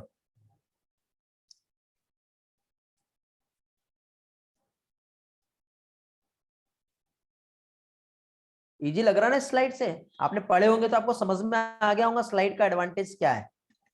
स्लाइड भी और आज का ड्राइंग लेक्चर भी, दोनों भी, क्योंकि पढ़ने के बाद बहुत सारे कंसेप्ट क्लियर नहीं होते। अब आप आज पढ़ के देखना एनसीईआरटी के शुरू के 2 पेज, 2 से 3 पेज, और क्लास के लेक्चर्स पे फोकस करते हुए पढ़ना उसको, फिर देखना कितना समझा, और जो नहीं समझा वो आप मुझसे पूछ लेना। ठीक है, आपको एक एक लाइन क्लियर हो जाएगी, इसको बोलते हैं बेटा कंसेप्ट। इसलिए मैं कहता हूं एनसीईआरटी रटना नहीं है, समझना है। ठीक है, बड़े आगे। फिर डीएनए का स्ट्रक्चर में हमने, डीएनए का स्ट्रक्चर जो एक पॉलीन्यूक्लियोटाइड चेन होती है जिसमें पेंटोस शुगर, नाइट्रोजनस बेस और फॉस्फेट होता है, ये चीज यहाँ लिखा हुआ है, जिससे बनेगा न्यूक्लियोटाइड, और बहुत सारे न्यूक्लियोटाइड रहेंगे तो बनेगा आरएनए या फिर डीएनए। आरएनए में न्यूक्लियोटाइड में एडिशनल ओएच ग्रुप रहता है, ये यहाँ पर दिख रहा है पेंटोस शुगर में, बट डीएनए की पेंटोस शुगर में ये नहीं रहता, इसलिए हम उसको डीऑक्सी कहते हैं। तो सेकंड पोजीशन पे या तो ओएच रहेगा या फिर नहीं रहेगा। और 2 न्यूक्लियोटाइड आपस में ऐसे जुड़ रहे हैं तो इनके बीच में एक बॉन्ड आता है, उसे हम फॉस्फोडाइस्टर बॉन्ड कहते हैं, और ऐसे कंटिन्यू रहेगा तब एक पॉलीन्यूक्लियोटाइड बनेगा। फिर डीएनए की बात होती है आगे, तो किसने डिस्कवर्ड किया? तो साइंटिस्ट दिख रहे हैं बेटा आपको, फ्रेडरिक मिस्चर आपको एक दिखाई दे रहा है। सबसे पहले इसने डीएनए को ढूंढा था और इसका नाम न्यूक्लियन दिया था बेटा, फाइंड किया था। देखो आपको यहाँ पे थोड़ी सी इसके पीछे की स्टोरी है, ध्यान से समझने की कोशिश करो, इसके पीछे का क्या स्टोरी है उसको समझो। आपको याद होगा कि एक तरफ हमारे ग्रेगोर जॉन मेंडल काम कर रहे थे और एक तरफ फ्रेडरिक मिस्चर काम कर रहे थे।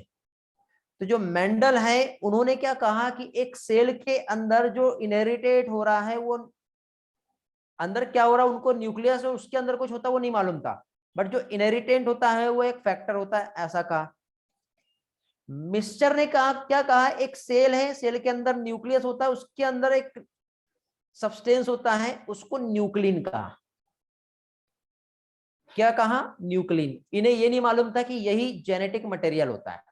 दोनों का रिसर्च सेम टॉपिक पे हुआ, सेम कंटेंट पे हुआ, बट दोनों इस बात से अवेयर नहीं थे कि वो जो मेंडल ने ढूंढा वो क्या है, या फ्रेडरिक मिस्चर ने जो ढूंढा वो क्या है।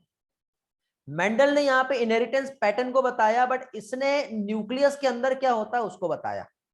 लेकिन जब आगे चल के हम 1928 में हम गए, ये 18th सेंचुरी और 17th सेंचुरी की बात है बेटा, लेकिन 1928 में जब ग्रिफिथ ने देखा कि मेंडल ने जो बताया और ये मिस्चर ने जो डिस्कवर्ड किया न्यूक्लियन, वो कुछ नहीं, दोनों भी एक ही चीज है, और इस तरह से 1953 में इसका कंफर्मेशन मिला, और तब पता चला कि इनसाइड द न्यूक्लियस होता है डीएनए, और डीएनए ही फैक्टर है जो कि जीन है, और यही कैरेक्टर में इनहेरिटेंट करता है। देखो ऐसी स्टोरी थी बेटा, इतना आपको क्लेरिफाई करके एनसीईआरटी में नहीं मिलेगा। पर एनसीईआरटी के ये वाले स्लाइड का एक्सप्लेनेशन मैंने दिया, ठीक है। वाटसन एंड क्रिक का डबल हेलिकल मॉडल हम बाद में देखेंगे, मॉरिस विल्किन और रोजलिंड फ्रैंकलिन का रोल हम बाद में देखेंगे, अभी हम नहीं देखेंगे क्योंकि अभी मैंने पढ़ा दिया तो आप कंफ्यूज हो जाओगे। डीएनए का डबल हेलिकल मॉडल भी हम बाद में देखेंगे, पहले ये इतना बताओ, इतना क्लियर है। यहाँ पे वही डीएनए का स्ट्रक्चर जो वाटसन एंड क्रिक ने जो दिया है क्या होता है, ये वाला पार्ट है, और एक चारगाप रूल्स है, और फिर इसके बाद आता है पैकेजिंग ऑफ डीएनए, ठीक है। इतने पार्ट हम लोगों को पढ़ना है, समझ गया अच्छे से, वेरी गुड। तो 2:10 है, हो चुके हैं। आगे आने वाले 10 मिनट में आप लोगों को कुछ डाउट है तो वो पूछ लीजिए, और ये वाला स्लाइड का स्क्रीनशॉट लेके रखना है बेटा, ये आपको याद करना है, ठीक है। अब देखो डीएनए जो होता है एक एक वायरस है जिसका नाम है बैक्टीरियोफेज, कौन सा है, 5174। इसका जो जेनेटिक मटेरियल जो बना होता है उसमें सिर्फ न्यूक्लियोटाइड होते हैं, मतलब सिंगल स्टैंडर्ड डीएनए इसमें होता है, और सिंगल स्टैंडर्ड डीएनए होता है तो उसमें कितने न्यूक्लियोटाइड है, 5386। बैक्टीरियोफेज लैम्डा जो होता है उसमें डबल स्टैंडर्ड डीएनए होता है, तो जो पेयर में रहेगा तो उसको हम क्या कहेंगे, ये ऐसे बेस पेयर होते हैं बेटा, ये ऐसे बेस पेयर होते हैं। दो स्ट्रेन जब जुड़ती है ना तो एक और एक ये जो दो नाइट्रोजनस बेस जुड़ता है तो उसको हम क्या कहते हैं, बेस पेयर।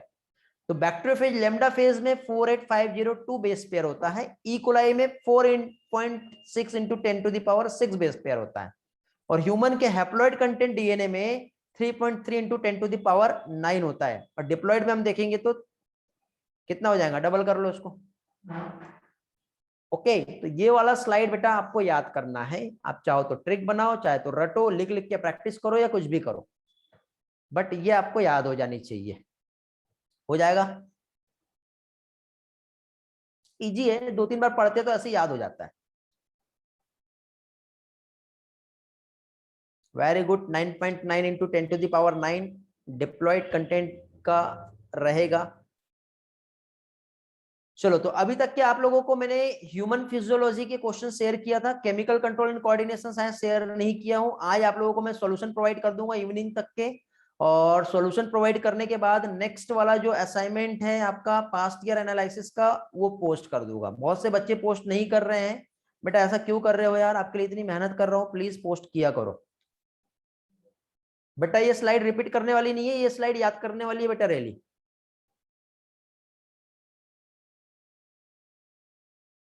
हाइड्रोजन बॉन्ड है बेटा तरह, यहाँ पे सिर्फ ये है कि 5 × 174 ये बैक्टीरियोफेज एक वायरस है, ये एक लैम्डा एक बैक्टीरियोफेज ये भी एक वायरस है। इसमें इसका जो डीएनए होता है वो कैसा होता है, कितने न्यूक्लियोटाइड से बना है या फिर कितने पेयर से बना हुआ है। डीडीएस वाला ऐप कैसे ज्वाइन करना है बेटा, ज्वाइन कुछ नहीं, प्ले स्टोर पे जाओ, डीडीएस का ऐप डाउनलोड कर लो प्ले स्टोर पे जाकर के, बाकी की चीजें आपको बाद में बताई जाएगी।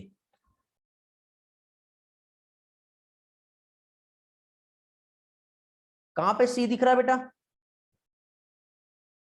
ई कोलाई का डीएनए कितने बेस पेयर से बना होता है, हैप्लॉइड मतलब होता है बेटा, देखो डिप्लॉइड मतलब 46 होता है ना, 23 पेयर में होता है, क्रोमोसोम डिप्लॉइड में होते हैं, उसका एक पेयर निकाल लो तो हैप्लॉइड हो जाता है, हैप्लॉइड डिप्लॉइड वही चीज कहा है।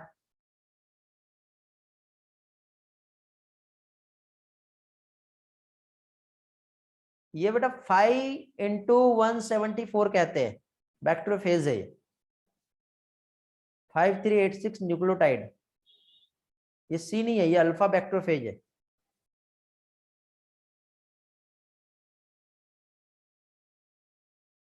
हो गया, कुछ पूछना है किसी को और,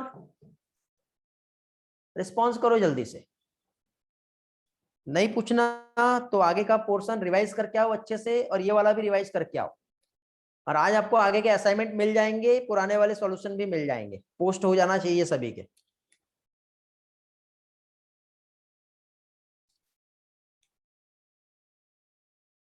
बेटा अभी ये डायग्राम हम लोग आगे पढ़ेंगे, वेट करो इसके लिए, अभी ये कुछ नहीं पढ़ाया मैंने क्या कहा, इधर का रट लो, इधर हम आगे चल के पढ़ेंगे।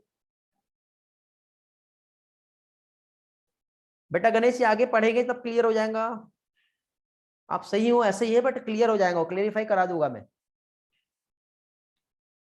मैंने इस स्लाइड में सिर्फ ये वाला पार्ट याद करने के लिए दिया हूं, बाकी जितना ड्राइंग से समझाया और ये स्लाइड के पहले तक जो पढ़ाया, इस स्लाइड के पहले तक जितना पढ़ाया वो क्लियर हुआ ना सभी का?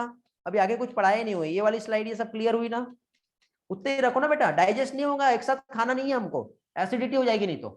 थोड़ा थोड़ा पढ़ेंगे, मैंने पहले का चैप्टर बहुत इंपॉर्टेंट है, समझने वाला है, तो स्टेप बाय स्टेप चलेंगे।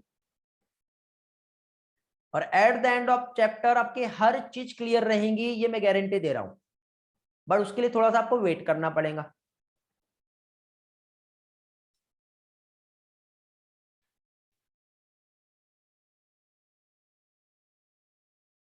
ठीक है, चलो एंड करें फिर बेटा आज का क्लास। न्यू डे से न्यू टॉपिक स्टार्ट करेंगे। Bye bye, take care, have a great day, thank you.